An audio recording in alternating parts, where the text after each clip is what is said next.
सत श्री अकाल गाइस, क्या हाल चाल है। मेरा नाम है ललित सिंह और आप देख रहे हैं अपना यूट्यूब चैनल नेशन फर्स्ट। तो भाई लोगों, जो मैं आज आपके लिए वीडियो लेके आया हूं वो वीडियो लेके आया हूं द लिबरल हिंदू से लेके आया हूं। ठीक है, द लिबरल हिंदू। तो ये बड़ी अच्छे और बड़े बढ़िया वीडियो बनाते हैं, बहुत बढ़िया। मैंने इनकी कई वीडियो देखी हुई हैं। तो मेरे को ना ये रिकमेंड की थी किसी ने वीडियो, तो भाई का मैं बहुत शुक्रगुजार हूं कि मैं ये वीडियो देख रहा हूं। वीडियो है लंबी, मैं आपको पहले बता देता हूं।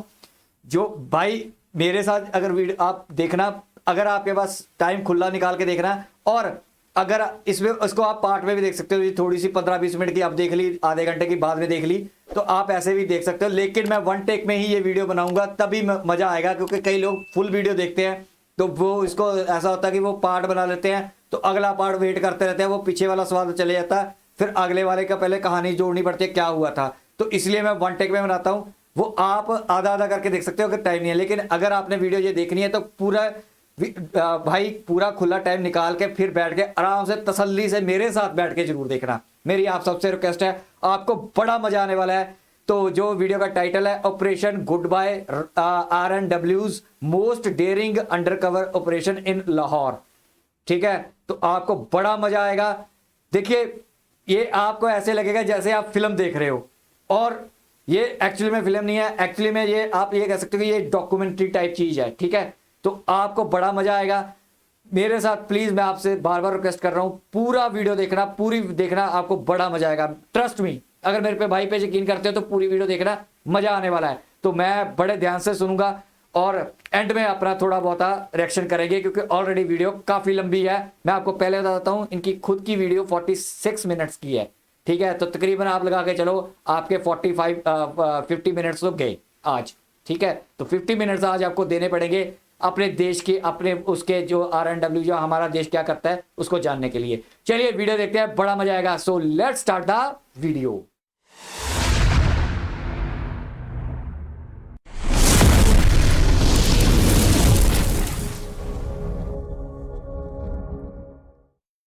नमस्कार, जय मां भारती। दोस्तों, अगर आपको ये कंटेंट पसंद आ रहा है तो वीडियोस को लाइक कीजिए, शेयर कीजिए और चैनल को सब्सक्राइब जरूर कीजिएगा। सब्सक्राइब करने के बाद बेल आइकन भी जरूर दबाइएगा, जिससे कि आपको भविष्य में आने वाले एपिसोड्स का नोटिफिकेशन मिल सके।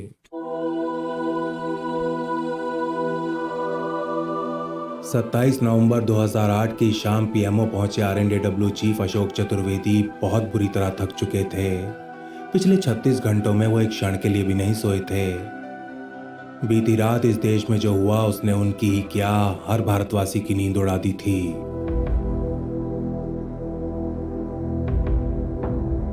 LET के हाईली ट्रेन्ड 10 आतंकियों ने समुद्री रास्ते से मुंबई में घुस चारों ओर त्राही मचा दी थी। 26/11 के दिन मरने मारने के इरादे से मुंबई में घुसे इन आतंकियों ने मौत का अत्यंत क्रूर तांडव किया था। दिल दहला देने वाला एक तांडव, जिसमें मुंबई पुलिस, भारतीय फौज और सिविलियंस को मिला कुल 175 लोग ईश्वर को प्राप्त हो गए थे। इन हमलों को अंजाम देने वाले 10 में से 9 आतंकी मारे गए थे, जबकि एक को जिंदा पकड़ लिया गया था। लेकिन ये लोग तो सिर्फ मोहरा थे।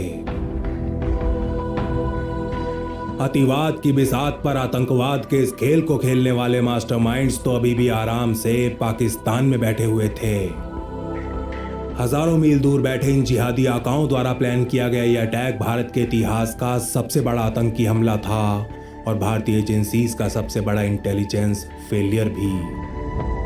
RNW चीफ अशोक चतुर्वेदी जानते थे कि 26/11 उनकी एजेंसी के ऊपर लग चुका वो धब्बा है जिसे अब चाहकर भी साफ नहीं किया जा सकता। मैं प्रधानमंत्री से आखिर क्या कहूँगा, अपना ये मुंह ने कैसे दिखाऊंगा। अशोक चतुर्वेदी के मन में द्वंद्व चल ही रहा था कि तभी कमरे में PM मनमोहन सिंह की एंट्री होती है, और इससे पहले कि प्रधानमंत्री कुछ बोलते अपनी कुर्सी से खड़े हो चतुर्वेदी एक कागज उनकी मेज पर रख देते हैं। इस कागज को पढ़ने के बाद पहले तो PM मनमोहन सिंह काफी देर तक चुपचाप बैठे रहते हैं, और फिर भीगी आंखें लिए उनके सामने बैठे चतुर्वेदी से कहते हैं, मिस्टर चतुर्वेदी, ये सिर्फ RNW का फेलियर नहीं है, बल्कि हम सबका फेलियर है। IB, Mumbai police, coast guard, navy सब इसके लिए बराबर जिम्मेदार हैं। RNW चीफ को सांत्वना देने का प्रयास करते हुए PM मनमोहन सिंह आगे कहते हैं, हाँ, अगर आपको कुछ करना ही है तो मुझे ये बताइए कि पाकिस्तान में बैठे उन राक्षसों का वध कैसे किया जा सकता है। अपनी राजनीतिक मजबूरियों और कांग्रेस पार्टी की विदेश नीति के चलते मनमोहन सिंह तो अपनी इस बात को भूल जाते हैं, लेकिन आरएनडेडब्ल्यू के कुछ ऑफिसर्स उनके मुंह से निकले इन शब्दों को एक क्षण के लिए भी नहीं भूल पाते।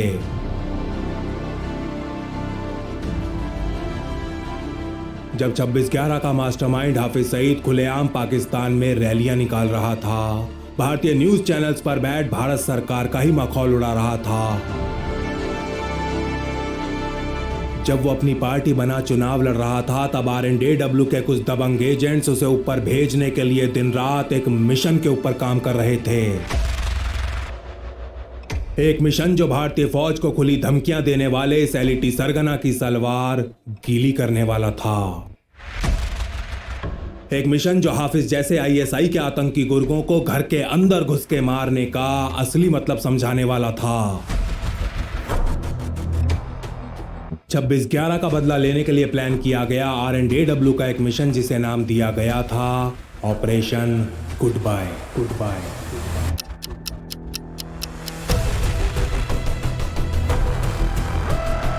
मेरे अभी से ना गूज़बम्स खड़े होने शुरू हो गया आंखों में।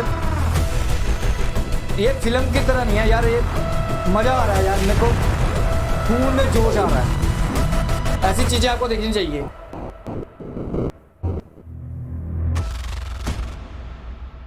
मातृभूमि।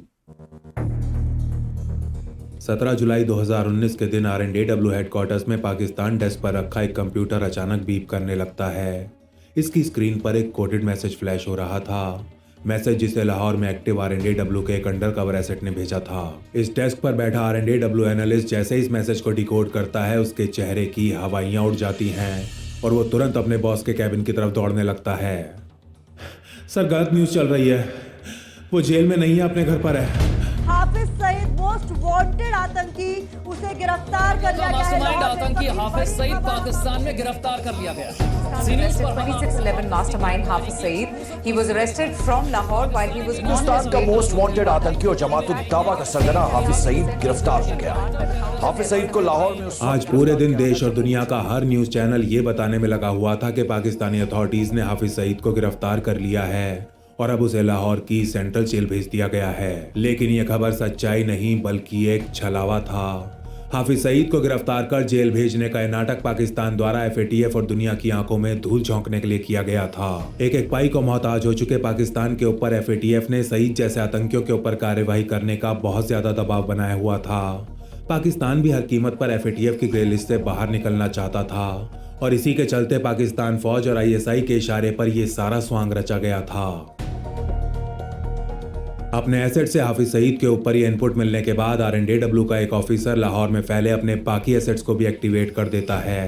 18 वर्षों से आरएनडेडब्ल्यू में काम कर रहे सीनियर इंटेलिजेंस ऑफिसर का कोड नेम था सूर्या चौहान। ऑफिसर सूर्या 2007 से 2013 तक पाकिस्तान में अंडर कवर रह चुके थे और 26 नवंबर 2008 के उस दुर्भाग्यपूर्ण दिन जब मुंबई के ऊपर हमला हुआ तो उन्होंने पाकिस्तान में लोगों को जश्न मनाते, मिठाइयां बांटते, एक दूसरे के गले लगते खुद अपनी आंखों से देखा था। देखो ऐसे मिठाइयां बांटते फिर कहते हैं कि हम दुखी हों उनके आज जो हो रहा है। 6 सालों के दौरान ऑफिसर सूर्या ने पाकिस्तान में अंडरकवर एसेट्स का एक अत्यंत प्रभावशाली नेटवर्क बना डाला था। एक नेटवर्क जिसमें कोई होटल चला रहा था तो कोई सरकारी नौकर था, कोई आईटी कंपनी में काम कर रहा था तो कोई टीटीपी जैसे आतंकी संगठन में। आज 2019 में ऑफिसर सूर्या के इस नेटवर्क को अब यह कंफर्म करना था कि हाफिज सईद आखिर कहां आराम कर रहा है, लाहौर जेल या फिर अपने घर में।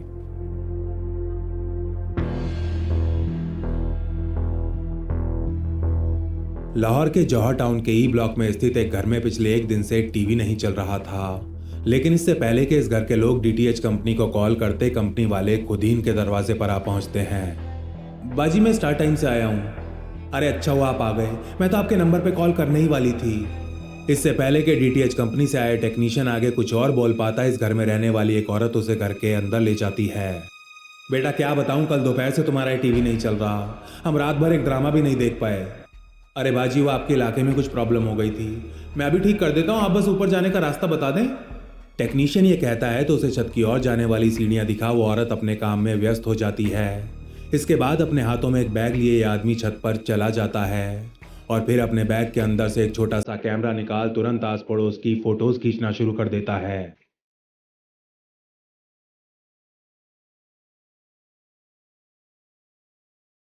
असल में ये आदमी डीटीएच कंपनी का टेक्नीशियन नहीं बल्कि आरएनडेडब्ल्यू के लिए लाहौर में काम कर रहा एक एसेट था।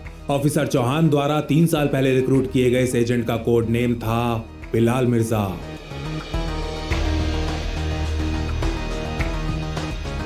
ये घर जिसकी छत पर आज की सुबह बिलाल डीटीएच कंपनी का भेष धारण किए खड़ा था वह हाउस नंबर 116 से केवल 100 फीट की दूरी पर था। जौहर टाउन का हाउस नंबर 116 जहां 26/11 का मास्टरमाइंड हाफिज सईद रहा करता था।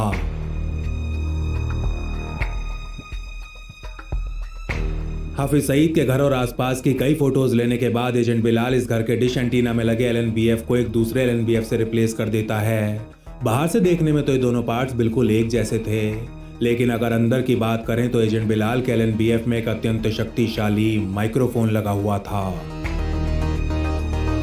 काम पूरा होते ही बिलाल अपने फोन से एक मैसेज भेजता है और ठीक 5 मिनट बाद इस घर का टीवी बिल्कुल ठीक ठाक चलने लगता है। कोई आधे घंटे बाद बिलाल लाहौर स्थित एक सेफ हाउस पहुंच इस माइक्रोफोन से ट्रांसमिट हो रहे ऑडियो को मॉनिटर करने में लग जाता है और केवल कुछ ही घंटों के भीतर उसे वो आवाज सुनने को मिल ही जाती है जिसके लिए उसने बिना किसी संकोच अपनी जान को खतरे में डाल दिया था।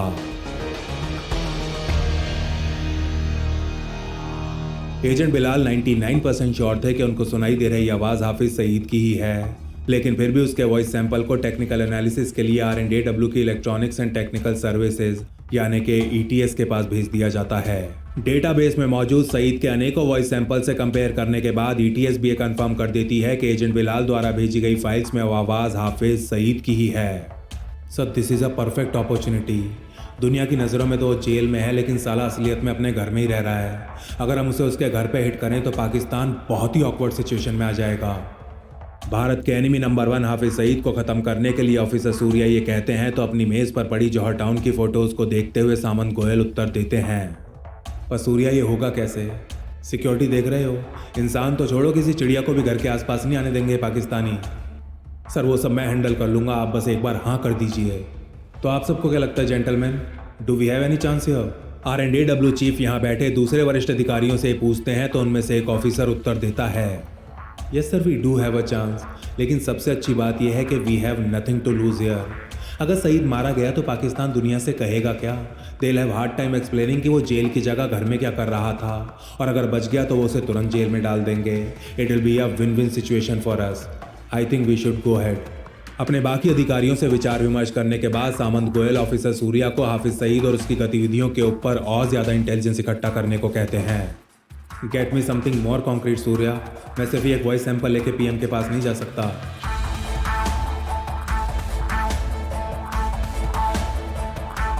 अगले कुछ महीनों के दौरान ऑफिसर सूर्या और लाहौर में एक्टिव उनका नेटवर्क हाफिज सईद के ऊपर जितनी हो सके उतनी जानकारी इकट्ठा करने में लग जाते हैं। इस काम के लिए इलेक्ट्रॉनिक सर्वेलेंस के साथ साथ ह्यूमन यानी कि ह्यूमन इंटेलिजेंस का सहारा भी लिया जाता है।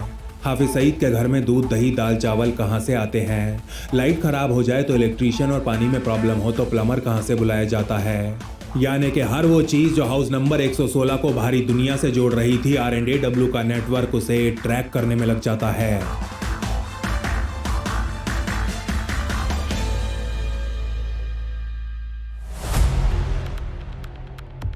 आरएनडेडब्ल्यू को जानकारी इकट्ठा करते 5 महीने हो चले थे और नवंबर 2019 की शाम सामंत गोयल पीएमओ की उसी कुर्सी पर बैठे हुए थे जिस पर कभी 26/11 के अगले दिन अशोक चतुर्वेदी को अपना सर झुकाए बैठना पड़ा था।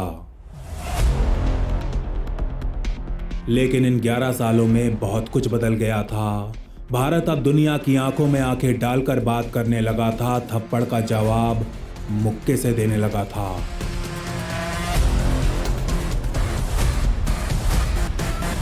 कहिए गोयल साहब कैसे आना हुआ?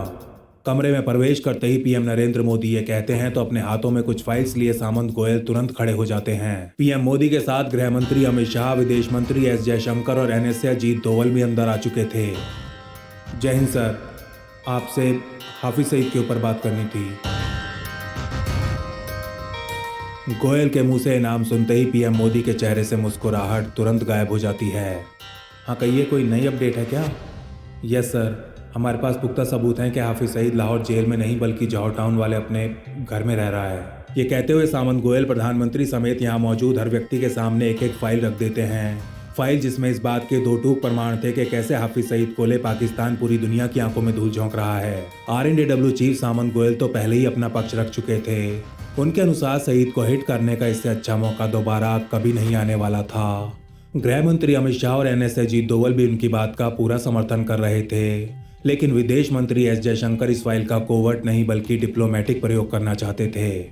सर मुझे लगता है कि हमें इस इंटेलिजेंस का प्रयोग कर पाकिस्तान को अंतर्राष्ट्रीय स्टेज पर एक्सपोज करना चाहिए UN के अगले सेशन। लेकिन उससे क्या होगा?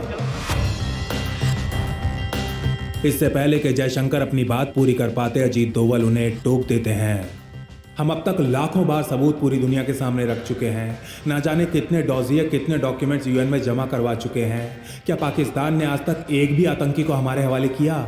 सर हमारे दबाव में अमेरिका ने उस सईद के ऊपर पूरे $10 मिलियन का इनाम घोषित किया हुआ है, लेकिन फिर भी वो VVIPs की तरह बड़े आराम से लाहौर में रह रहा है। जिस देश ने अपने दोस्त को उसामा नहीं दिया वो अपने दुश्मन को हाफिज सईद दे देगा? I don't think so, sir. I'm sorry, but I 100% agree with Mr. Goyal. We should hit the bastard hard. NS Ajit Doval की ये बात खत्म होते ही PMO के इस कमरे में सन्नाटा छा जाता है, लेकिन फिर कुछ मिनट बाद PM मोदी की आवाज़ सुनाई देती है। तो ठीक है गोयल साहब, आपको जो सही लगता है आप कीजिए। हाँ बस ध्यान रहे कि देश के सम्मान पर कोई आंच नहीं आनी चाहिए।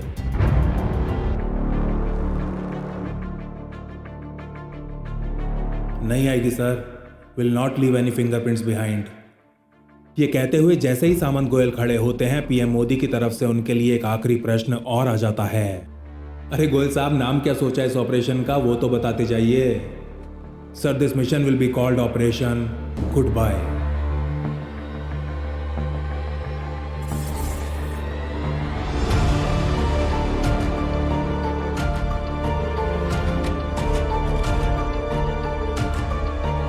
नावेद नाम का एक पाकिस्तानी पिछले 6 महीने से दुबई की अल अवीर जेल में बंद था। चोरी के एक मामले में उसे 6 महीने की जेल और जुर्माना भरने की सजा दी गई थी, लेकिन उसके पास जुर्माना भरने के पैसे नहीं थे और इसलिए उसे अभी 6 महीने और जेल में रहना था। नावेद के लिए इस जेल में एक एक दिन काटना भारी हो रहा था कि फरवरी 2020 में एक दिन एक गार्ड उसके पास आता है। ए सुनो, तुमसे कोई मिलने आया है। गार्ड के मुंह से सुनते ही नावेद बहुत ज्यादा चौंक जाता है। उसके घर वाले पाकिस्तान में रहते थे और पिछले 6 महीनों में एक बार भी कोई उससे मिलने नहीं आया था। जिज्ञासा से भर चुका नावेद जब मीटिंग एरिया में पहुंचता है तो उसे कांच के दूसरी तरफ सूट बूट पहने एक आदमी दिखाई देता है। जी बताइए, मैंने आपको पहचाना नहीं, मैं आपको जानता हूँ क्या? थोड़ी हिचकिचाहट के साथ नावेद ये पूछता है तो वह आदमी तुरंत उत्तर देता है, नहीं आप मुझे नहीं जानते। मेरा नाम वासे है और आपकी तरह मैं भी एक पाकिस्तानी हूँ। मैं यहाँ दुबई में बिजनेस के साथ साथ एक NGO भी चलाता हूँ। हमारे NGO दुबई की जेलों में बंद पाकिस्तानी भाई बहनों को लीगल हेल्प देने का काम करता है। ये सुनते ही नावेद की बाँछें खिल जाती हैं और अगले 20 मिनट के दौरान वो वासे को अपना पूरा केस समझाने में लगा रहता है।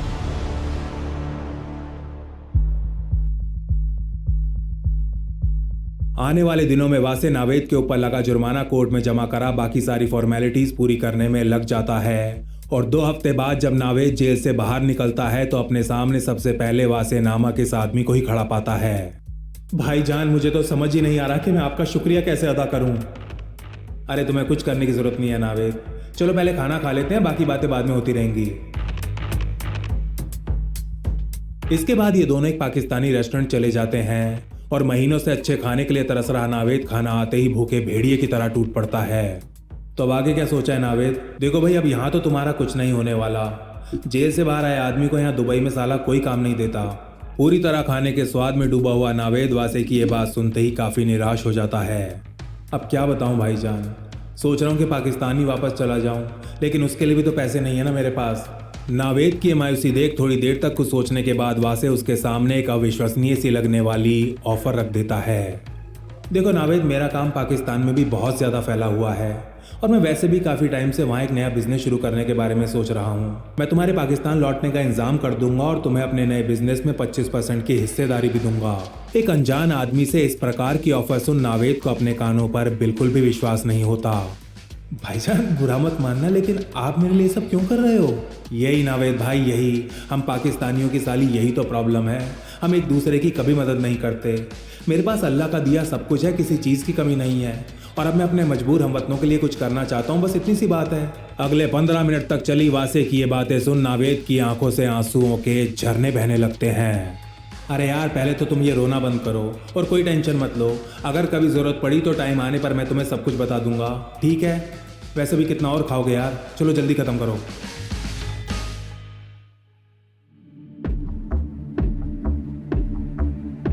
अगले कुछ महीनों के दौरान वासे और नावेद का रिश्ता काफ़ी ज़्यादा मजबूत हो जाता है। वासे द्वारा दिए गए उधार के पैसों और टिकट के सहारे नावेद पाकिस्तान वापस लौट आता है और कुछ ही समय बाद उसके अकाउंट में कंस्ट्रक्शन का नया बिजनेस शुरू करने के लिए पूरे 50 लाख पाकिस्तानी रुपए भी जमा करवा दिए जाते हैं। शुक्रिया भाईजान, पैसे अकाउंट में आ गए हैं। खुशी के मारे फूला नहीं समा रहा नावेद फोन पर वासे का आभार व्यक्त कर रहा था। हाँ पता है नावेद, अब एक काम करो, लाहौर में एक अच्छा सा ऑफिस और अपने लिए घर किराए पर ले लो। हाँ बस याद रहे कि ऑफिस सेंट्रल लाहौर में हो। शहर का हर इलाका बराबर पड़ेगा तो काम में आसानी रहेगी। हो जाएगा भाईजान, आप जरा भी टेंशन ना लें। ये कहते ही नावेद फोन काटने ही वाला होता है कि वासे उससे एक और बात कहता है। हाँ एक बात और नावेद, मेरे 2-3 लोग टाइम टाइम पर सब कुछ चेक करने तुम्हारे पास आते रहेंगे। जब तक मेरा लाहौर आना नहीं होता वो लोग ही वहाँ सारा हिसाब किताब देखेंगे। हाँ हाँ बिल्कुल भाईजान, जैसा आप ठीक समझें। इधर नावेद ये कॉल काटता है और उधर दुबई में वासे अपनी जेब से दूसरा मोबाइल फोन निकाल एक प्राइवेट नंबर डायल करने लगता है। हाँ बोलो, सूर्या बोल रहा हूँ।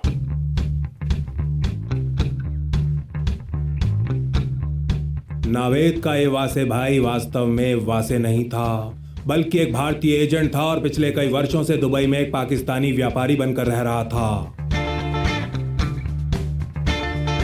R&AW के इस अंडर कवर एजेंट का ऑफिशियल कोड नेम था बाला शेट्टी।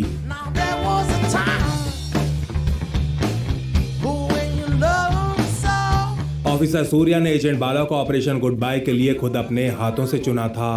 प्रधानमंत्री से अनुमति मिलने के तुरंत बाद ऐसे पाकिस्तानियों की तलाश शुरू कर दी गई थी जो छोटे मोटे अपराधों के चलते मिडिल ईस्ट की जेलों में सजा काट रहे हों, जिन्हें पैसे की दिक्कत हो और जिनका पाकिस्तान में कोई क्रिमिनल रिकॉर्ड भी ना हो।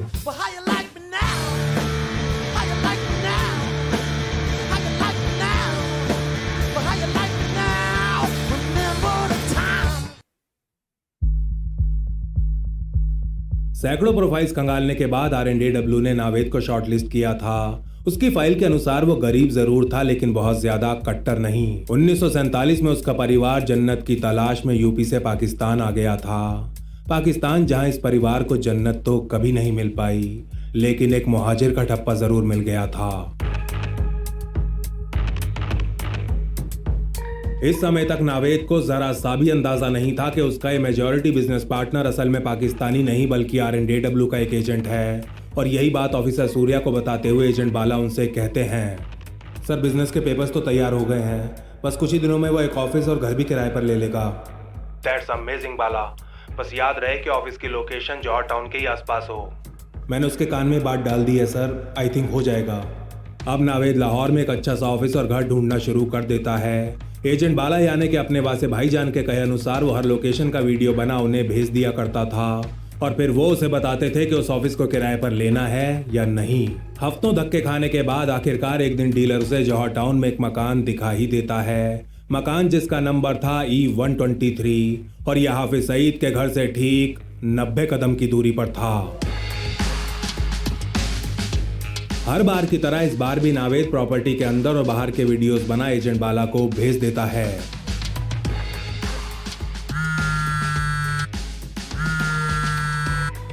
सलाम वालेकुम भाईजान। वालेकुम अस्सलाम नावेद। अच्छा यार सुनो, ये जो तुमने जौहर टाउन वाली लोकेशन का वीडियो भेजा है, ये लोकेशन मुझे बाकियों से थोड़ी सी बेहतर लग रही है। अब शहर के बीच में है तो सब जगह आने जाने में आसानी भी रहेगी। बिजनेस की शुरुआत में हमें खर्चों का भी ध्यान रखना पड़ेगा ना। अपनी अपार खुशी को किसी तरह दबाते हुए एजेंट बाला ये कहते हैं तो नावेद उत्तर देता है, हाँ भाईजान मुझे भी बहुत ज़्यादा पसंद आ रही है ये जगह। किराया थोड़ा ज़्यादा है लेकिन सबसे अच्छी बात यह है कि यहाँ पर सिक्योरिटी बहुत ज़्यादा मजबूत है। अगर आप कहें तो हाँ कर दूँ। अरे मेरी छोड़ो नावेद, अगर तुम्हें पसंद है, अच्छी लग रही है तो ज़्यादा मत सोचो, फाइनल कर दो।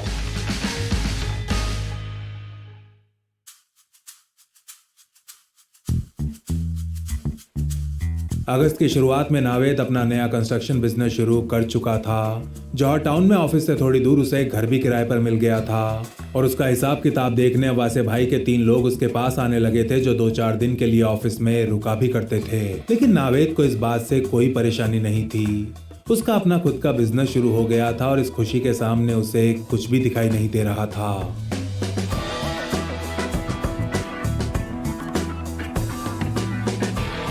नावेद के पास आने वाले ये 3 लोग वास्तव में एजेंट बाला के लिए काम करने वाले R&AW के अंडर कवर एसेट्स थे। एसेट्स जिनके नाम थे समीउल हक उर्फ ईद गुल, सज्जाद शाह और जियाउल्लाह। धीरे धीरे नावेद को आसपास के इलाकों में कंस्ट्रक्शन और रिपेयर का काम मिलना भी शुरू हो जाता है और इसी के चलते एक दिन उसे हाफिज सईद के घर बुलाया जाता है। सईद के घर में सीलन आ गई थी और नावेद को वहां एक दीवार का प्लास्टर चेंज करने के लिए बुलाया गया था। अगले ही दिन नावेद 2 मिस्त्री उसके घर भेज देता है और काम पूरा होने के बाद अपनी मजदूरी का बिल जिसकी पेमेंट कभी नहीं की जाती। बिजनेस शुरू होने के कोई 1 महीने बाद सितंबर में एक दिन नावेद एजेंट बाला को फोन करता है। मुबारक हो वासे भाईजान, अल्लाह के करम से एक बहुत बड़ा काम मिला है। खुशी के मारे उछल रहा नावेद ये कहता है तो एजेंट बाला उससे पूछते हैं, अच्छा ऐसा क्या काम मिल गया? भाईजान यहाँ जौहर टाउन में एक बहुत बड़ी 6 मरले की बिल्डिंग है जिसमें भी आधे से ज्यादा काम बाकी पड़ा हुआ था, बस उसे ही पूरा करने का ठेका मिला है। ये सुनते ही एजेंट बाला की आंखों में एक चमक सी आ जाती है। ऑपरेशन गुड बाय के दूसरे पार्ट को अंजाम देने के लिए उन्हें बिल्कुल ऐसी ही लोकेशन की आवश्यकता थी।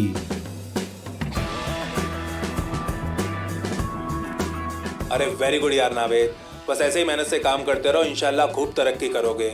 वैसे अब तुम्हारा बिजनेस काफी बढ़ गया है, इसलिए एक काम करो, अकाउंट से कुछ पैसे निकाल के एक सेकेंड हैंड गाड़ी ले लो। शुक्रिया भाईजान, मैं कल ही गाड़ी पसंद करके आपको फोटोज भेजता हूँ। इसके बाद नावेद मेटालिक ग्रे कलर की एक सेकेंड हैंड टोयोटा कोरोला गाड़ी खरीद लेता है जिसका नंबर था LEA3200।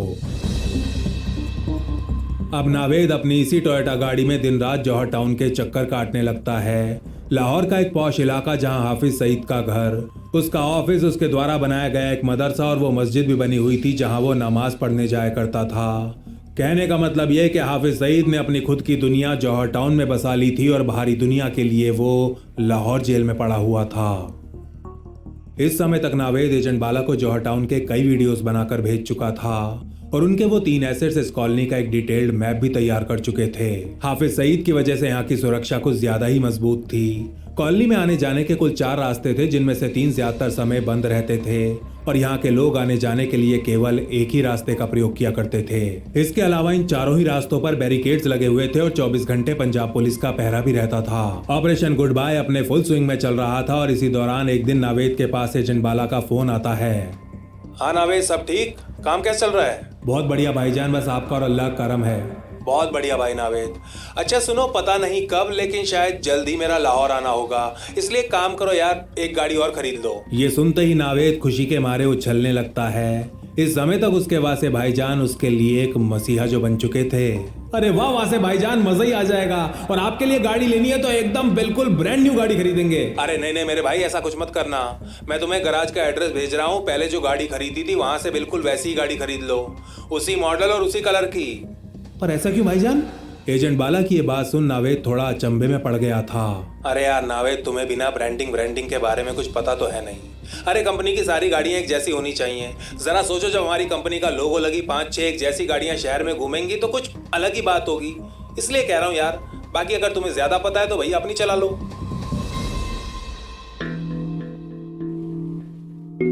एजेंट बाला के साथ हुई इस बातचीत के कुछ दिन बाद नावेद ग्रे कलर की एक और टोयोटा गाड़ी खरीद लेता है, जिसके बाद R&AW के एसेट्स इस गाड़ी को पीटर नामक एक आदमी के गैरेज पर लेकर जाते हैं। पीटर पॉल डेविड नाम का पाकिस्तानी भी R&AW का ही एक स्थानीय हैंडलर था। पीटर के गैरेज में इस गाड़ी का इंटीरियर और सीट कवर्स बिल्कुल पहली गाड़ी जैसे करवा दिए जाते हैं। इतना ही नहीं, इस गाड़ी में ठीक उसी जगह एक डेंट भी बना दिया जाता है जहां पर पहली वाली गाड़ी में लगा हुआ था। ये सारा काम हो जाने के बाद कवर से ढक इस गाड़ी को उसी 6 मंजिला बिल्डिंग में पार्क कर दिया जाता है जहां नावेद की कंपनी कंस्ट्रक्शन का काम कर रही थी। ये सारा तामझाम इसलिए किया जा रहा था क्योंकि जौहर टाउन में तैनात पुलिस वालों को नावेद की टोयोटा गाड़ी की अच्छी खासी पहचान हो गई थी। वो बिना किसी रोक टोक अब कहीं भी आने जाने लगा था और हाफिज सईद को शय और मात देने के लिए R&AW को अब इसी बात का फायदा उठाना था। आज से ठीक 2 महीने पहले R&AW हेडक्वार्टर्स में एजेंसी के चीफ सामंत गोयल और टीम ऑपरेशन गुड बाय के बीच एक टॉप सीक्रेट मीटिंग हुई थी। मीटिंग जिसका केवल एक ही एजेंडा था, हाफिज सईद को ऊपर कैसे भेजा जाए। और टेबल पर रखी सभी ऑप्शंस को स्टडी करने के बाद आखिरकार R&AW ने अंतिम निर्णय ले ही लिया था। लाहौर में बैठे 26/11 के मास्टरमाइंड को ऊपर भेजने के लिए एक कार बॉम्ब का प्रयोग किया जाना था।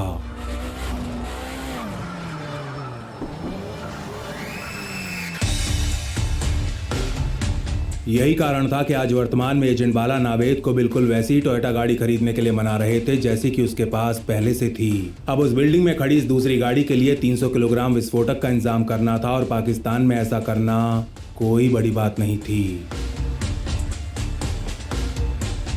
प्लान के अनुसार कार के ड्राइवर को बारूद से लदी टोयोटा गाड़ी सीधा सईद के घर में घुसानी थी। कहने का मतलब ये कि सईद का चाहे जो भी अंजाम हो, गाड़ी चलाने वाले को तो मरना ही मरना था। ये एक ऐसा काम था जिसके लिए R&AW अपने किसी एजेंट या एसेट का प्रयोग नहीं कर सकती थी।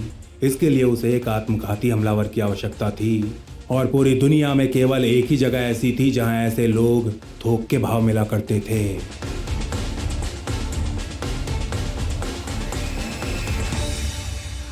R&AW द्वारा अफगानिस्तान में फैले अपने नेटवर्क को एक्टिवेट कर दिया जाता है। इस नेटवर्क को ऐसे हमलावर की खोज करनी थी जो पैसों के बदले बारूद से भरी गाड़ी को अपने साथ उड़ा सके। कई महीनों तक चली R&AW की ये खोज अफगानिस्तान के बजौर इलाके में जाकर खत्म होती है, एक इलाका जो आत्मघाती तैयार करने वाले अमेरिका विरोधी कैंप्स के लिए जाना जाता था।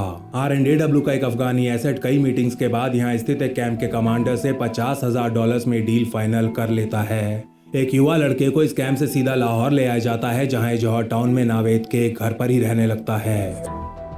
नावेद के साथ हाफिज सईद के बारे में बात करने का टाइम आ चुका था। मार्च 2021 के आखिरी हफ्ते में एक दिन एजेंट बाला नावेद को पहली फ्लाइट से दुबई आने को कहते हैं। इस बार उन्हें नावेद से जो बात करनी थी वो फोन पर नहीं हो सकती थी। 2 दिन बाद नावेद दुबई पहुंच जाता है और वासे से उसी रेस्टोरेंट में मिलता है जहां अलवीर जेल से छूटने के बाद उसने पहली बार ढंग का खाना खाया था। एजेंट बाला ने इस रेस्टोरेंट को जानबूझकर चुना था। इस बातचीत से पहले वो नावेद को जितना हो सके उतना इमोशनल कर देना चाहते थे। तो नावेद, और बताओ, सब खैरियत? घर पे सब कैसे हैं और काम कैसे चल रहा है? बस भाईजान, वो कर रहा है सब कुछ अपने आप। हाल चाल पूछने के बाद एजेंट बाला सीधा पॉइंट पर आ जाते हैं। एक बात बताओ नावेद, तुम 26/11 मुंबई के बारे में क्या जानते हो? अपने वासे भाईजान का अजीब सा सवाल सुन नावेद थोड़ा सा चौंक जाता है। हाँ भाईजान, वो भारत में कुछ दहशतगर्दी हुई थी, शायद कुछ अपराध भी मारे गए थे। कुछ नहीं नावेद, पूरे 200 लोग मारे गए थे। और जानते हो उसके पीछे कौन था? तुम्हारा वो पड़ोसी हाफिज सईद। जैसे जैसे बात आगे बढ़ती है नावेद का हलक सूखने लगता है। हाँ भाईजान, पर आप ये सब मुझे क्यों बता रहे हो? हमारा इससे क्या लेना देना? लेना देना है नावेद, लेना देना है। मेरी बात ध्यान से सुनो। मुंबई के उन हमलों में एक बहुत बड़े इजरायली बिजनेसमैन का पूरा खानदान भी मारा गया था। मैं उसी यहूदी के लिए काम करता हूँ। ये सुनते ही नावेद के हाथों से रोटी का निवाला नीचे गिर पड़ता है। क्या कह रहे हो भाईजान? आप एक यहूदी के लिए काम करते हैं? हाँ नावेद, मैं यहाँ दुबई में एक यहूदी के लिए काम करता हूँ। हमारे लाहौर वाले बिजनेस में लगी एक पाई भी उसी यहूदी की है और वो हमें बल्कि तुम्हें और भी पैसे देना चाहता है। इतने पैसे जिनसे तुम अपनी फैमिली के साथ दुनिया में कहीं भी जाकर सेटल हो सकते हो। इस समय तक नावेद पूरी तरह जम चुका था और उसका भावहीन चेहरा पहले लाल और फिर लाल से पीला पड़ गया था। नावेद, वो इजरायली बिजनेसमैन बस किसी भी कीमत पर हाफिज सईद को मारना चाहता है और इस काम में मदद के बदले करोड़ों रुपए देने को तैयार है। तुम्हें मेरी बात समझ में आ रही है ना? करोड़ों रुपए। अगले कई घंटों तक मनाने के बाद भी नावेद के लटके हुए चेहरे का भाव जरा सा भी नहीं बदलता।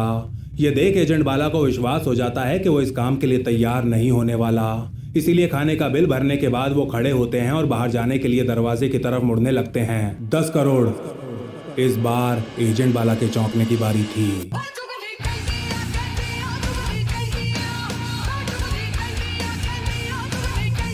ठीक है वासे भाई, मुझे मंजूर है, लेकिन इस काम के बदले मैं पूरे 10 करोड़ रुपए लूँगा और मेरी दूसरी शर्त यह है कि काम होते ही मेरे पूरे खानदान को वीज़ा के साथ तुर्की भिजवा दिया जाएगा।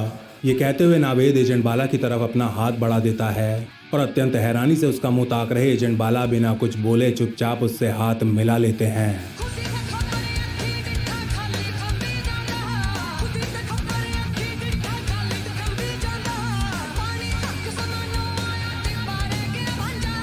एजेंट बाला के साथ हुई इस मीटिंग के कुछ दिन बाद नावेद के नाम पर स्विस बैंक में एक अकाउंट खुलवा दिया जाता है।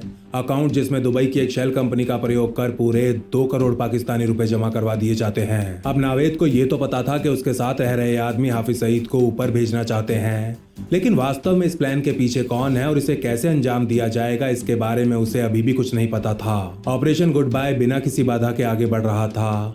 नावेद के साथ जौहर टाउन में ही रह रहे R&AW के तीनों एसेट्स लगातार सईद की गतिविधियों को मॉनिटर कर रहे थे और साथ ही उन्होंने अपने अफगानी मेहमान के ऊपर भी बराबर नजर बनाई हुई थी। सईद के घर पर सर्वेलेंस बनाए रखने के साथ इस अफगानी युवक का ख्याल रखना भी बहुत ज्यादा महत्वपूर्ण था और इन सभी एसेट्स को साफ निर्देश दिए गए थे कि उसकी हर आवश्यकता का पूरा ख्याल रखा जाए। 2021 में मई के महीने के साथ ही ऑपरेशन गुड बाय के आखिरी चरण की शुरुआत भी हो चुकी थी। नई दिल्ली में बैठे R&AW चीफ सामंत गोयल और ऑफिसर सूर्या दोनों को ही पूरा विश्वास था कि इस बार उन्हें सफलता अवश्य मिलेगी, लेकिन ईश्वर को तो शायद कुछ और ही स्वीकार था। 13 मई 2021 के दिन ईद का त्योहार था और अपने परिवार के साथ ईद मनाने एजेंट बाला भी एक दिन पहले ही भारत आए थे। ईद के अगले दिन यानी कि 14 मई 2021 की सुबह उन्हें वापस दुबई की फ्लाइट में बैठना था, लेकिन ऐसा नहीं हो पाता। ईद के दिन एजेंट बाला को तेज बुखार चढ़ता है और उनकी तबीयत अचानक बहुत ज्यादा बिगड़ जाती है। आनन फानन में उन्हें एक हॉस्पिटल में भर्ती कराया जाता है तो पता चलता है कि उन्हें कोरोना हो गया है। डॉक्टर्स के लाख प्रयासों के बावजूद भी एजेंट बाला की हालत लगातार बिगड़ती चली जाती है और पूरे 8 दिनों तक इस महामारी से जूझने के बाद वो सांसें लेना बंद कर देते हैं।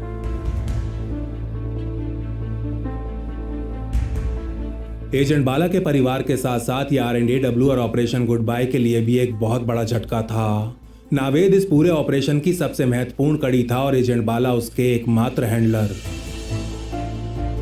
उनके अलावा आज तक किसी ने एक बार भी नावेद से बात नहीं की थी और अब यही चीज R&AW की सबसे बड़ी परेशानी बन गई थी। एक एजेंट की असमय हुई मृत्यु ने R&AW के सामने परेशानियों का एक हिमालय रूपी पहाड़ खड़ा कर दिया था। सबसे पहली परेशानी ये थी कि अब नावेद से बात कौन करेगा, दूसरी उस 6 मंजिला बिल्डिंग में खड़ी बारूद से लदी वो टोयोटा गाड़ी, और तीसरी परेशानी था अफगानिस्तान से आया वो मेहमान जिसे ज्यादा दिन एक कमरे में रखना खतरे से बिल्कुल भी खाली नहीं था। उसके ऊपर नजर बनाए रखने के साथ इस बात का ध्यान भी रखा जाता था कि उसके आसपास कोई टीवी, रेडियो या फिर किसी भी प्रकार के मनोरंजन का कोई साधन ना हो। रिश्ते, प्यार, मोहब्बत जैसी कहानियां उसके कानों में गलती से भी ना पड़े, क्योंकि ये सारी ही चीजें इंसान को दुनिया से जोड़ने में तो सहायता करती हैं, छोड़ने में नहीं।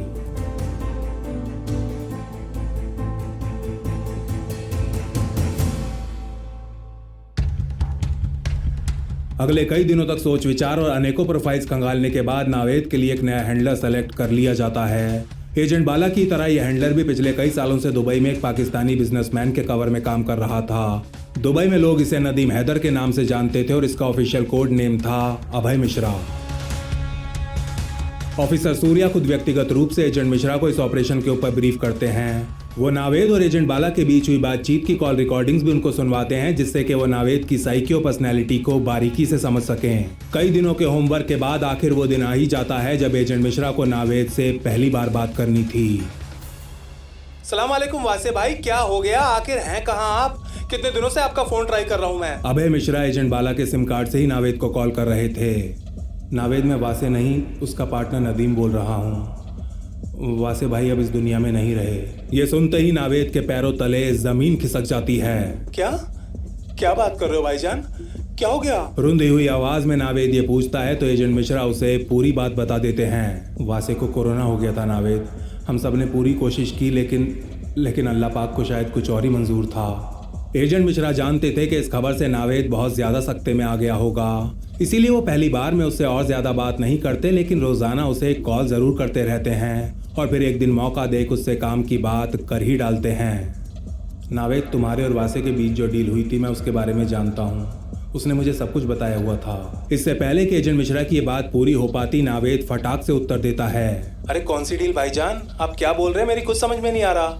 वो तो बस मेरे बिजनेस पार्टनर थे, उससे ज्यादा कोई रिश्ता नहीं था हमारा। नावेद नाम का एक पाकिस्तानी जिसकी फाइल में ये लिखा हुआ था कि वो एक बहुत ही भोला और साफ दिल का इंसान है, वो R&AW से पूरे 2 करोड़ रुपए लेने के बाद अब पलटी मारने का प्रयास कर रहा था।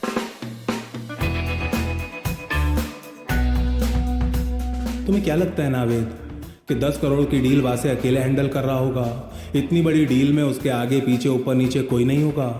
वो 2 करोड़ का एडवांस तुम्हारे जिस स्विस बैंक अकाउंट में गया है, शायद तुम उसका नंबर भूल गए हो। नंबर याद दिलाऊं क्या? एजेंट अभय मिश्रा की आवाज़ में सुनाई दे रही गंभीरता से नावेद समझ जाता है कि वो एजेंट बाला के साथ हुई हाफिज सईद वाली बात से मुकर नहीं सकता। लेकिन कुछ ही दिन पहले फोन पर मिले एक अजनबी से वो इतने बड़े आतंकी सरगना की मौत और जिंदगी से जुड़ी बातें भी नहीं करना चाहता था, और इसी बातचीत से बचने के लिए अब वो टाल मटोल करना शुरू कर देता है।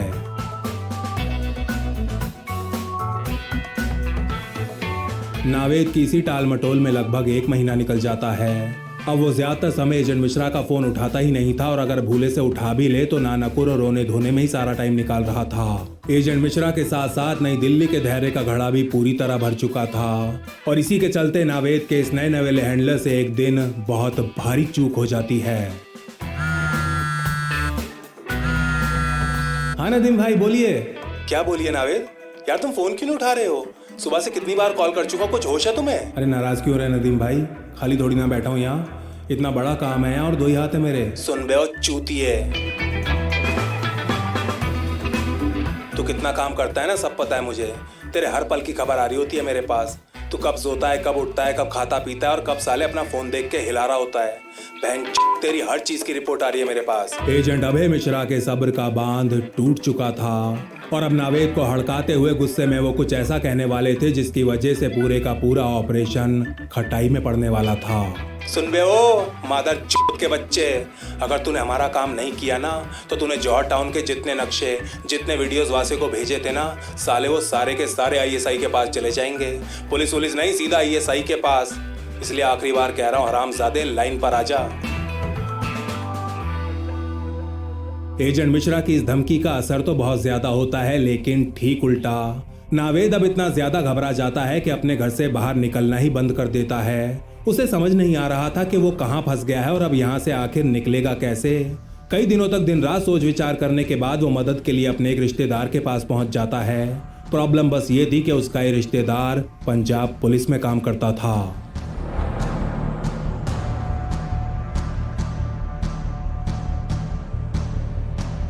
बुरी तरह बिलखते हुए नावेद अपने इस दूर के रिश्तेदार को पूरी गाथा सुना डालता है। उसका एसएसपी रिश्तेदार सबसे पहले नावेद से उसका मोबाइल और सिम कार्ड ले लेता है, और फिर ये सारी जानकारी तुरंत हाफिज सईद तक पहुंचवा देता है।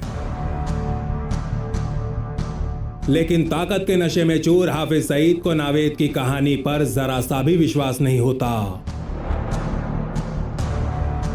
असल में वो ये मानने को तैयार ही नहीं था कि कोई जौहर टाउन के अंदर घुस उसके घर पे हमला करने जैसी इतनी बड़ी बेवकूफी भी कर सकता है।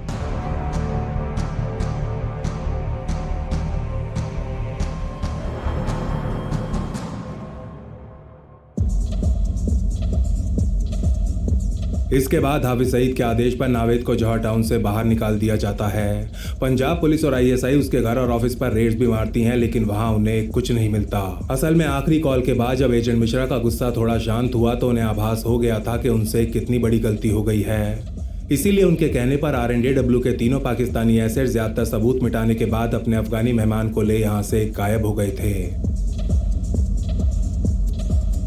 और बुरी तरह डर चुके नावेद ने भी अपने रिश्तेदार को सारी बातें नहीं बताई थीं, जैसे कि वो 6 मंजिला बिल्डिंग और उसमें खड़ी उसकी दूसरी वाली टोयोटा गाड़ी, ग्रे कलर की टोयोटा गाड़ी जिसमें पूरे 300 किलोग्राम बारूद भरा हुआ था। R&AW का ऑपरेशन गुड बाय तो एक्सपोज हो चुका था, लेकिन वो टोयोटा गाड़ी अभी भी उस बिल्डिंग में बिल्कुल वैसे ही खड़ी हुई थी। इसीलिए R&AW को अब ये निर्णय करना था कि इस ऑपरेशन को यहीं अबॉर्ट कर दिया जाए या अभी भी आगे बढ़ने का प्रयास किया जाए। पीएम नरेंद्र मोदी के साथ एक और मीटिंग करने के बाद निर्णय लिया जाता है कि जो हुआ सो हुआ, लेकिन ऑपरेशन गुड बाय को उसके अंजाम तक पहुंचाने का प्रयास अवश्य किया जाएगा। R&AW ने ऑपरेशन को आगे बढ़ाने का निर्णय तो कर लिया था, लेकिन उनके सामने अब एक नई मुसीबत आन खड़ी हुई थी।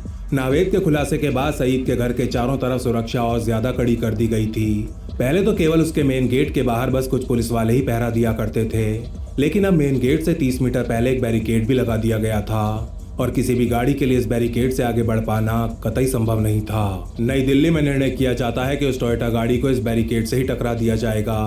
R&AW के आकलन के अनुसार 300 किलोग्राम विस्फोटक सईद के घर को अच्छी खासी क्षति पहुंचाने के लिए पर्याप्त था, और बहुत कम ही सही, लेकिन इस बात की संभावना जरूर थी कि इस हमले में हाफिज सईद शायद ना बच पाए।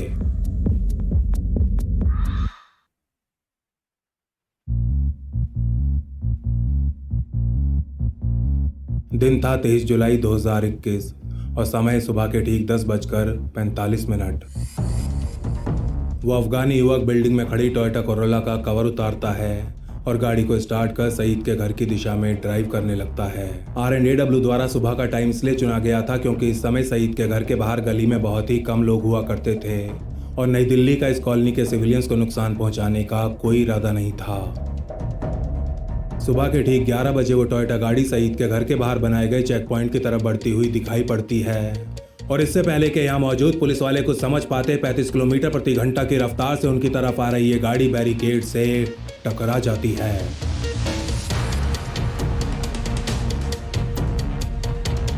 लाहौर के अंदर दिन दहाड़े हुए इस हमले में कुल 4 लोग मारे जाते हैं और 24 घायल होते हैं।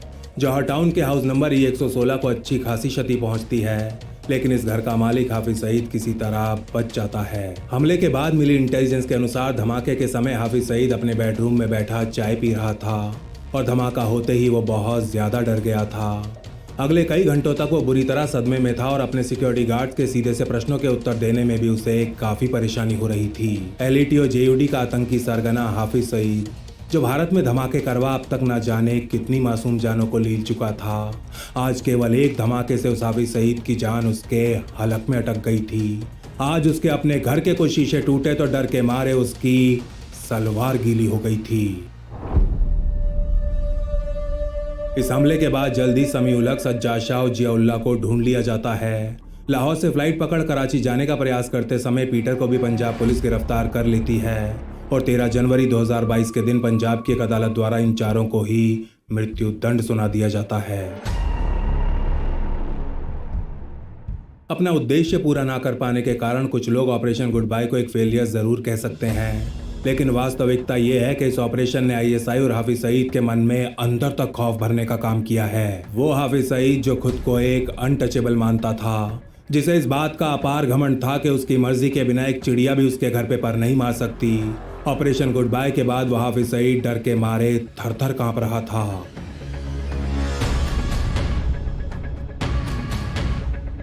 और वो पाकिस्तान जिसने दुनिया की नजरों में धूल झोंकने के लिए उसे जेल में डालने का स्वांग रचा हुआ था, उसी पाकिस्तान को अब वास्तव में हाफिज सईद को जेल भेजना पड़ गया था। भारत सरकार और RNAW के लिए ऑपरेशन गुड बाय एक बहुत बड़ी नैतिक विजय थी, क्योंकि वो हाफिज सईद जो 26/11 के बाद खुलेआम पूरे पाकिस्तान में घूमता और भारत को गालियां देता नजर आता था, जो आए दिन किसी न किसी रैली में भारतीय फौज को ललकार रहा होता था, आज वही हाफिज सईद गुमनामी की जिंदगी जीने को एक चूहे की भांति किसी बिल के अंदर छिपकर रहने को मजबूर हो चुका है।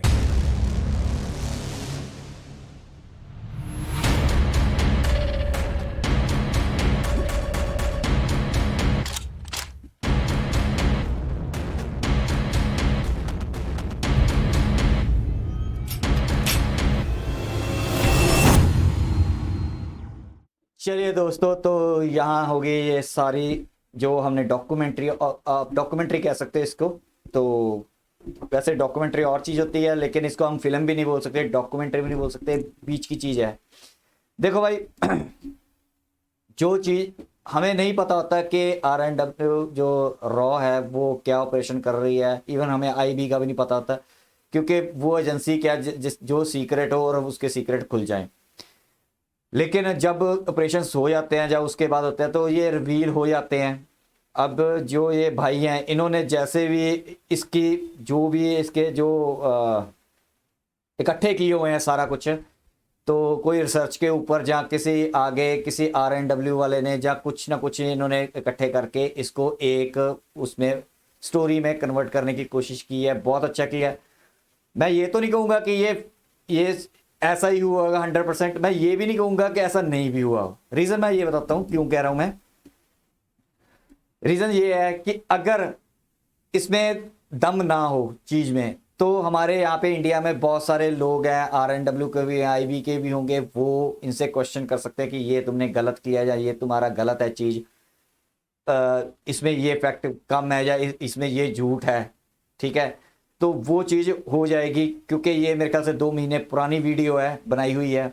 तो अभी तक तो मेरे को कोई ऑब्जेक्शनेबल इस पे चीज़ लगी नहीं है, ना किसी ने अभी तक ऑब्जेक्ट किया है, अभी तक कोई ऐसी चीज़ सामने नहीं आई। तो अब तक के लिए तो हम ये मान के चलेंगे कि हाँ ऐसा ही हुआ होगा, लेकिन हम ये नहीं कह सकते कि सेम टू सेम ऐसा ही हुआ 100%।